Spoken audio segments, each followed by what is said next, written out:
Welcome back to the Covert Narcissism Podcast. Okay, today, let's take a break together. Because listen, if you've been doing this healing work for a while, you know how easy it is to become consumed by it.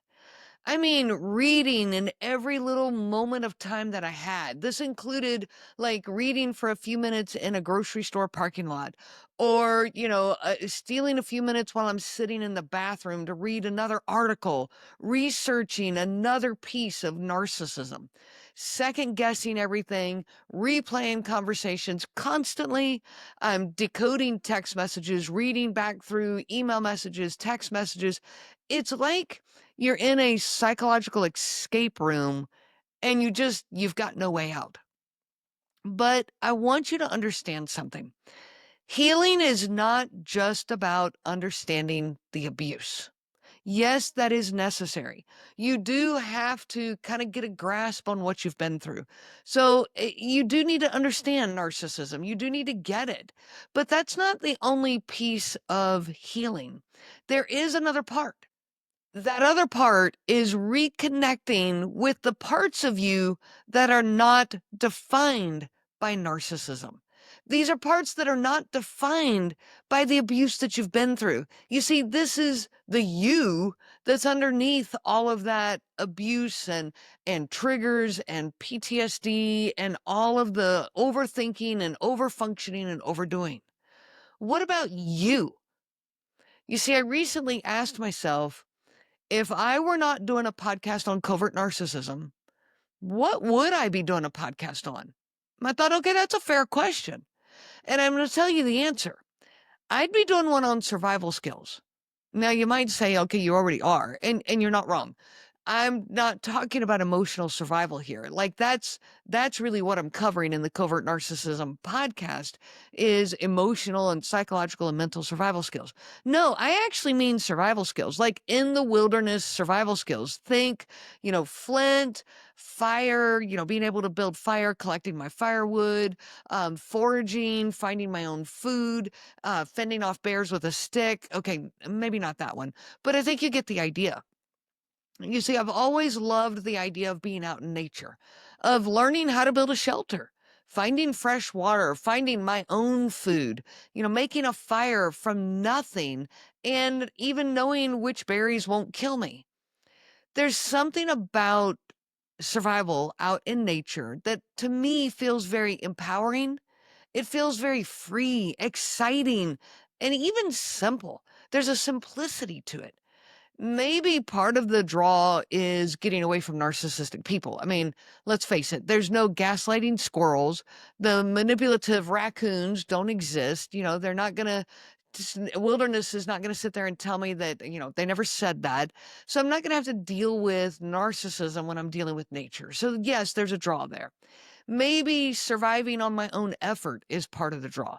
Just the simplicity of surviving and the honest relationship between effort and result. Like, nobody out there is going to tell me that it's my fault that the tree is wet. If I make a fire, I get warm. If I don't make a fire, I shiver. If I treat the water good enough, I stay hydrated. If I don't, I get sick. So there's a simplicity here between effort and result. And I am completely in charge, directly in charge of my own actions and the results thereof.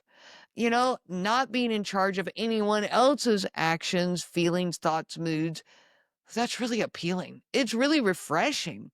So, thinking about this and learning these skills, these survival skills, it's really very motivating to me.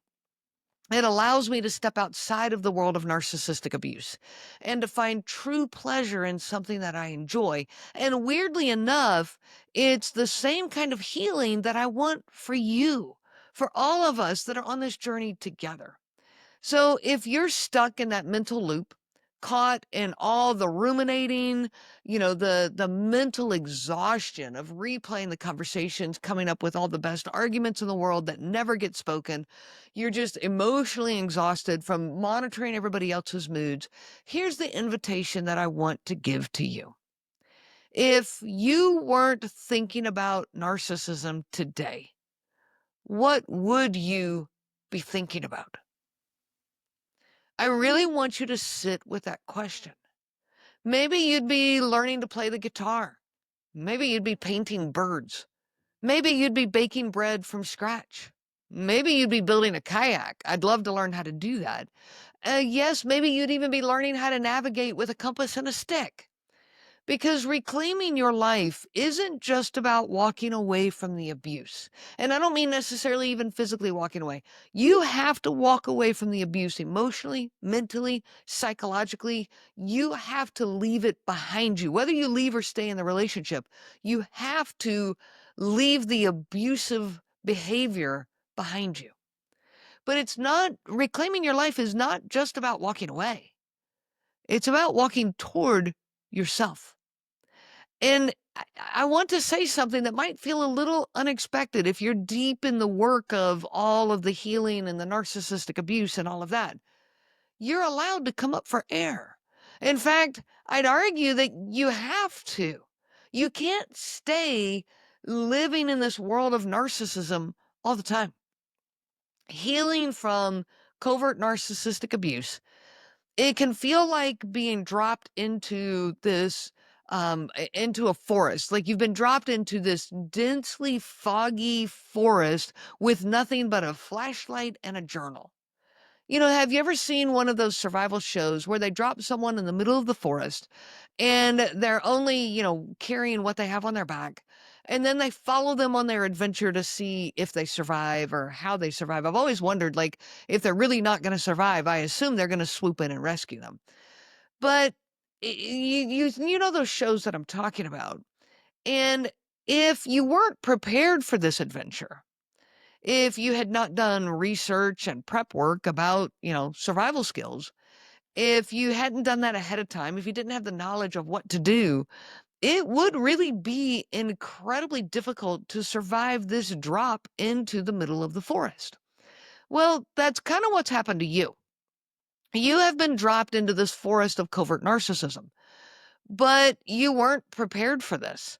You were dropped into it with only what you were carrying on your back, but you didn't have any of the prep work that, it's not like you knew, I'm about to go do this adventure and I've got to go prepare for it. You didn't have that heads up.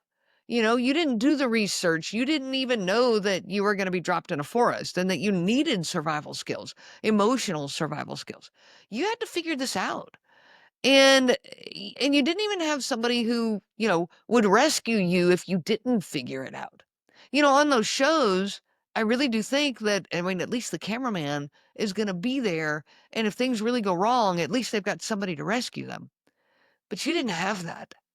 You didn't have somebody who knew the situation, who knew the environment that you were living in, like it was some, show or some competition or challenge, and they were going to rescue you or your kids when you couldn't figure it out. No, you had to do this on your own. You were trying to make sense out of this as you went. You were trying to, figure out every conversation, every manipulation, every tactic that they were using, all the gaslighting moments, every time you second guessed yourself, every time you stayed quiet just to keep the peace, every interaction they had with your kids that left your kids in tears or blaming themselves, every rage that you and your kids endured, every victim mode that you experienced, all the blame, the gaslighting, the confusion, the passive aggressiveness. You took plenty of scrapes and bruises along the way. You stumbled, tripping over tree roots and, smacking branches, smacking you in the face. You stumbled again and again, trying just to keep your feet underneath you. So I picture this as this deep, thick forest full of a fog that you cannot see through, like a fog that you can't see your hand in front of your face, and you have no idea where you're going. You have no idea which way to turn to finally get a break from that fog. That's what it's like living in a household with covert narcissism. This is an exhausting journey. You can't breathe in a fog like that. You certainly can't function. It is all consuming. So I'm here to tell you, sometimes you have to purposely step out of this. You have to occasionally walk away from it. You've got to give yourself a break. It's almost like, I called it a long time ago, I called it an imagination burst. For just 10 minutes or an hour or a day, if I can make myself do it, I need to pretend like none of this ever happened. Now, you're not ignoring the truth. You're just taking a break from it because sometimes you need to remember who you are outside of all of this. You need to remember what the sun feels like. You need to remember how your laugh sounds when it's not guarded. You need to be reminded that life is more than survival, more than triggers, more than obsessively diagnosing every interaction. And so I'm telling you right now, if you weren't thinking about narcissism, what would you be thinking about? Because there's a you underneath all of this, a you that dreams, a you that creates, a you that enjoys life, a you that maybe wants to plant tomatoes or write a novel, not about narcissism, or maybe about narcissism down the road, or learn how to start a fire in the woods with nothing but determination and a magnesium rod. I don't know if you've ever tried to do that, but it's really more difficult than it seems. Stepping back to do that thing, whatever it is, it doesn't mean you're backsliding. You're not just distracting yourself from life. No, quite the contrary. It actually means you're healing. See, when you take a step back, it gives you room to breathe.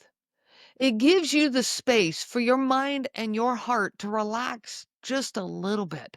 And that is vital. It allows you to get a better grasp on this. It even allows you to see the whole picture a little bit differently when you can step back a little bit. Now you're not just seeing all the pain. Maybe now you can even see the progress. Not just the survival, but the resilience that this has brought. You see, perspective is powerful. But you can only gain perspective if you step back every now and then. Stepping back lets you realize that you're not stuck in that old life anymore. You're not stuck there. You're not lost. You're becoming who you are. You're not starting over. You're simply taking a turn in the road. So today, maybe the best thing that you can do for your healing, I always say, do whatever is the next right thing. So maybe the next right thing for you is to take a break. Maybe it isn't about one more article or one more podcast episode, even though I love having you here. Maybe the best thing you can do is to step away from all of it for a little bit. Take a walk, laugh with a friend, go smell some pine trees, bake something messy, start a fire, even if it's just in your backyard fire pit. Because when you come up for air, even for just a moment, you start to remember what freedom feels like. So here's your gentle challenge for today. Step outside of the narcissism fog for a few minutes. If 10 minutes is all you get, then do it. If you can get an hour, get an hour. If you could get a day, get a day. Not because it's important. Really, it's more because you are important. You need to take a break on purpose. Do something that has nothing to do with narcissism, nothing to do with them. Just something that feels good or silly or interesting to you. Healing isn't just about looking back or looking forward. It's about remembering who you are. It's about remembering what else is out there waiting for you. So if you feel up to it, here's your journal question that I want you to just sit with. If I weren't thinking about narcissism right now, what would I be thinking about? What would I want to learn, explore, create? Your healing doesn't have to be heavy every day. Sometimes the most radical thing you can do is to breathe and enjoy just a little bit of life. I wish you so much peace on your journey of healing. The information provided by Renee Swanson, Covert Narcissism Podcast, and CNG Life Coaching is for educational purposes only and is not to be used for diagnosis purposes. It is not intended to be a substitute for clinical care. Please consult a health care provider for guidance specific to your case. This material discusses narcissism in general. Renee shares stories from her personal experience as well as from those she has talked with for several years. Her material does not claim that any specific person has narcissism and should not be used to refer to any specific person as having narcissism. Permission is not granted to link to or repost this material to support any allegation or claim that any specific person is a narcissist. That would be an unauthorized misuse of the material and information provided.